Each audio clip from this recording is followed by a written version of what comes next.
Hey again, everybody. It's your old pal Guardian Enzo here with the Anime of the Year video, our second ever Anime of the Year video on Lost in Anime and the LiA YouTube channel.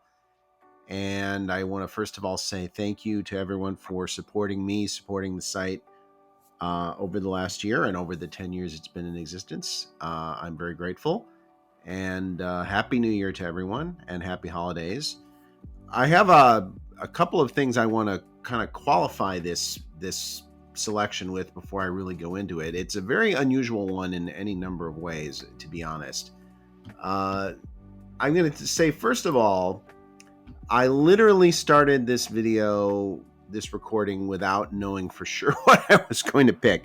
My whole top 10, my whole top 20 indeed is a really a viciously difficult to do this year. Unfortunately, not because it was such a great year and there were so many great competitors, but because it was a little bit of the opposite. It was hard to find shows that really felt like number ones, number twos, number 10s. So you end up with shows in the top 10 that really feel like they should be in the top 20 and shows in the top 20 that maybe don't feel like they should be on the list at all. It is what it is. It wasn't a great year. Let's not sugarcoat it. I would also say that last year was much easier. I knew pretty much when I started this process what the top series was going to be. It was going to be Golden Kamuy. There was no question about it. It was clearly the best show of the season. It would have been of the year. It would have been the best show of 2021 if it had aired this year.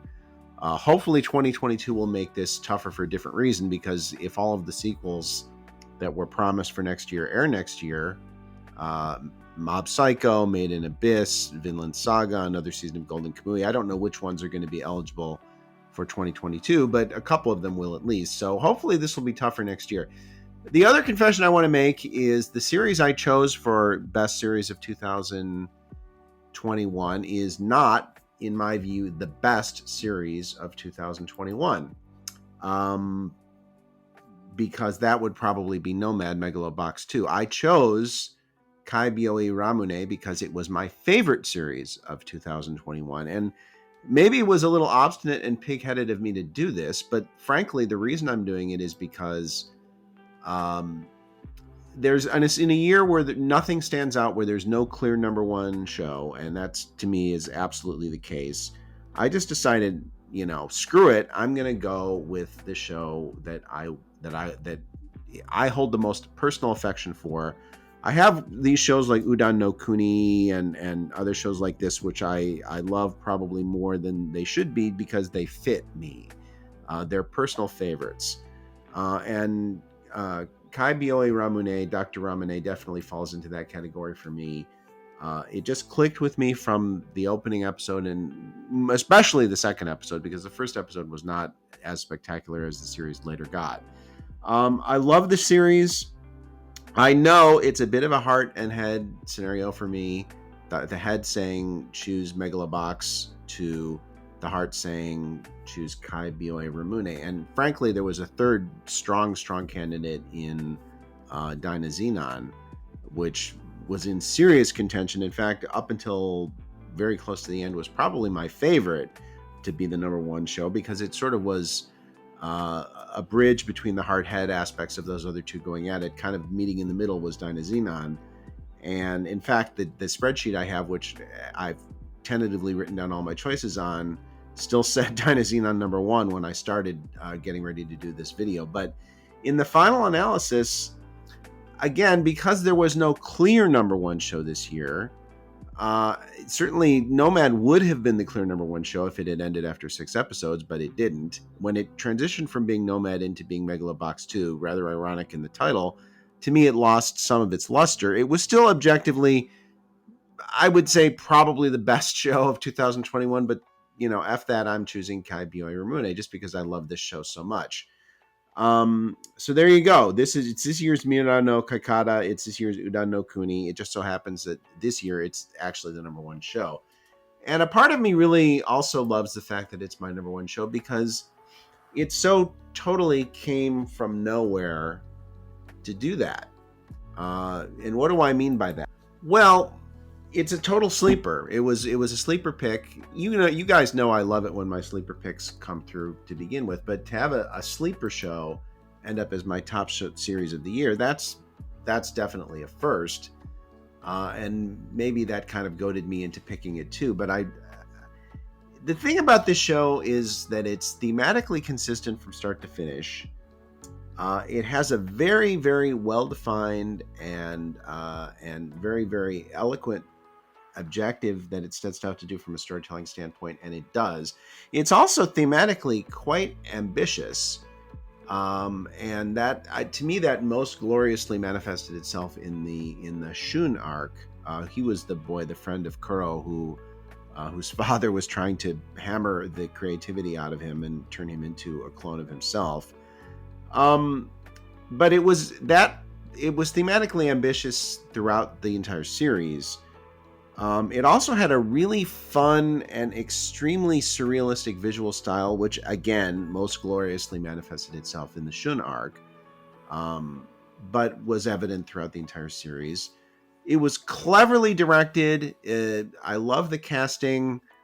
And the other thing I would say about this series is another thing it shares very much with Udan no Kuni, is that it took an ongoing manga, which is well too long for a single core, really.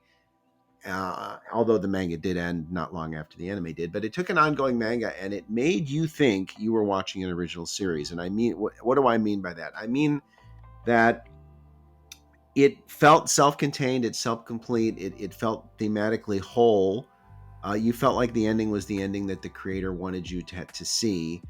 And that's very, very hard to do. It's hard to do with original anime, but to have a good ending. But to do that with a series that's adapted from an ongoing manga, and especially one that's longer than the 30 or 35 weekly chapters that would normally comprise a 12 episode series, that's really, really unusual. Udan no Kuni did it.